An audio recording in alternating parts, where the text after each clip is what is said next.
को जगाना, हिंदुओं को एक करना, जातियों जाति मुक्त समाज एक साथ स्थापित करना और गांव गांव गुरुकुल खोलना, शहर शहर गुरुकुल खोलना, अपनी शिक्षा पद्धति को वापस लाना, अपने प्राचीन भारत का पुनर्निर्माण करना, यही उसका रोड मैप है।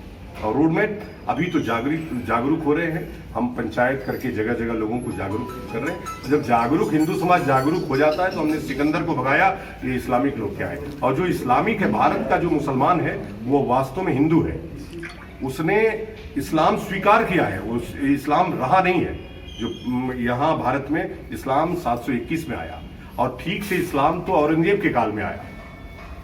तो जो 300-400 वर्षों का मुसलमान है, उसके वो सभी मुसलमान ये जानते हैं कि हमारी पिछली पीढ़ी क्या थी। सबसे पूछिए कि तुम पहले क्या थे, वो बता देगा। तो ठीक है भाई, जब तुम पहले दूसरे थे तो वापस आओ ना, अब तो कोई डर नहीं है। तुम निर्भय होकर के अपना सब कुछ छोड़ करके, नमाज छोड़ करके, अजान छोड़ करके आओ। आप सोचिए, संविधान की दुहाई देने वाले लोग ला इलाहा इल्लल्लाह मोहम्मद रसूलुल्लाह, ये रोज अजान हम सुन रहे हैं, रोज चेतावनियां सुन रहे हैं कि इस धरती पे सिर्फ और सिर्फ इबादत होगी तो अल्लाह की होगी। दूसरे हम गवाही देते हैं कि अल्लाह एक है, एक ही अल्लाह है। मतलब दुर्गा की पूजा नहीं हो सकती, काली की पूजा नहीं हो सकती, विष्णु की पूजा नहीं हो सकती, ब्रह्मा की पूजा नहीं हो सकती, जो हमारे 32 कोटि देवता है उनकी पूजा नहीं हो सकती। यह चिल्ला चिल्ला कर रहा है। अभी गाम्बिया, अभी भारत में हिंदू 80% है। हिंदू राष्ट्र बनाना, हिंदू राष्ट्र बोलना अपराध है, लेकिन गाम्बिया अभी गाम्बिया एक देश जो पश्चिमी अफ्रीका का देश था, वो 52% मुसलमान होते ही इस्लामिक स्टेट हो गया।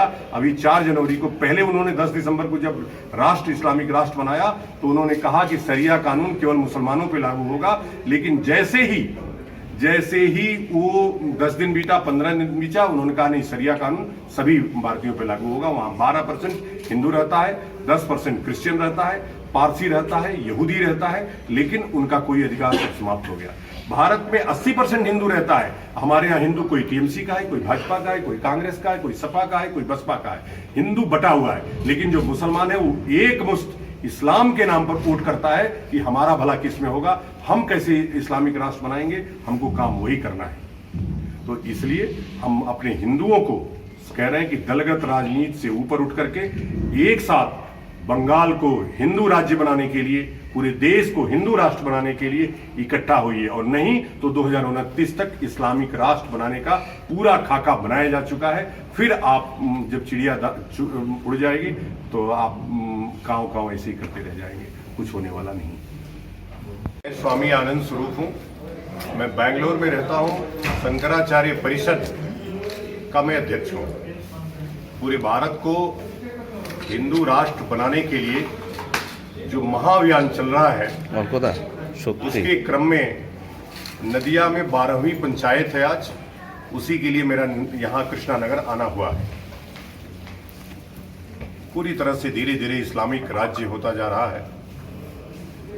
मुझे यह नहीं है कि इस्लाम के लोग अपना पूजा पाठ न कर सके, अपनी नमाज अदा न कर सकें, लेकिन जो शासन व्यवस्था होती है वो सबके लिए होनी चाहिए।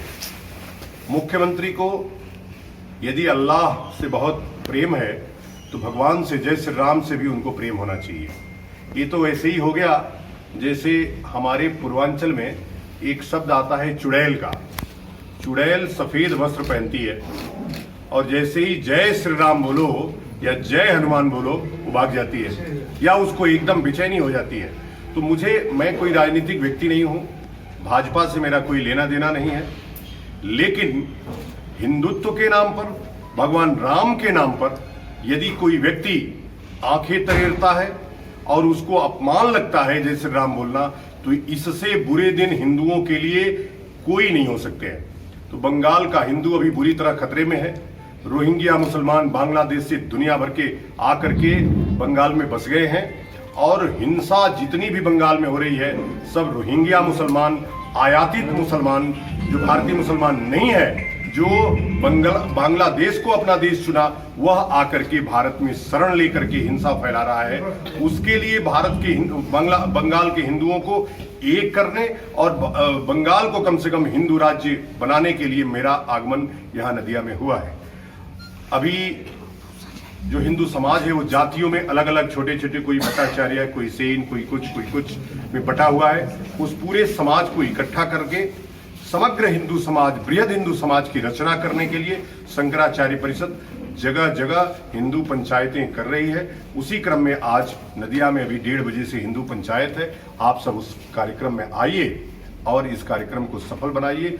बंगाल में हिंदू निडर होकर के, निर्भय होकर के रहे, ऐसी शासन व्यवस्था बनाया जाए, ऐसी व्यवस्था कोई लागू किया जाए। जी, टीएमसी जो इस बंगाल में पावर में है तो पावरफुल, बहुत बड़ी पावरफुल पार्टी है, तो उसके अगेंस्ट में आप कैसे काम करेंगे, कैसे लड़ेंगे? देखो, टीएमसी सिकंदर से तो ज्यादा पावरफुल नहीं होगी। हमने सिकंदर से लड़ाई लड़ी है।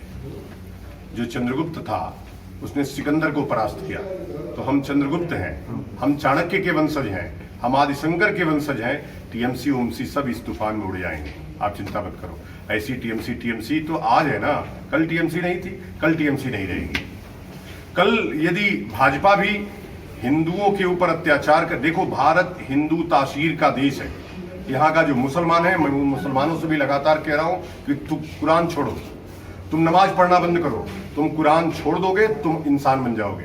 इसलिए कि उस कुरान में 24 जगहों पे केवल काफिरों के कत्ल का जिक्र है। ऐसी पुस्तक तुम पढ़ोगे तो जानवर हो जाओगे, और यदि तुम कुरान पढ़ते रहे तो ऐसे ही कत्लेआम मचाते रहोगे। बंगाल में अभी मैं सुना हूं कि जिस प्रकार से अगर यदि कोई जालीदार टोपी पहने हुए है या छोटा पैजामा पहने हुए और मोटरसाइकिल पे 5 लोगों को बैठाया है तो भी पुलिस वाले की हिम्मत नहीं पड़ेगी। लेकिन हिंदू यदि सही से कानून को अपने उसमें लेकर के भी जा रहा है, कानून का पालन भी कर रहा है, तो भी उसको तुरंत पुलिस वाला रोक करके टॉर्चर करेगा, इसलिए कि वो हिंदू है। यदि आपने तिलक लगाया तब तो आपने अपराध ही कर दिया, आपने चुटिया रखा है तब तो आपने अपराध ही कर दिया। तो यहाँ पे लगातार लगभग 50 वर्षों से हिंदुओं को सताया जा रहा है, मारा जा रहा है, डराया जा रहा है।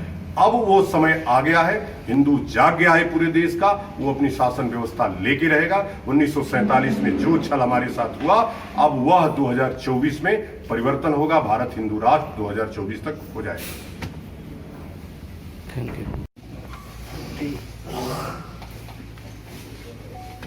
मोबाइल ने कैमरे का काम खत्म कर दिया, नहीं तो कैमरा लेके चलना पड़ता था पत्रकारों को। हाँ, 90% काम खत्म हो गया। हाँ, ठीक है।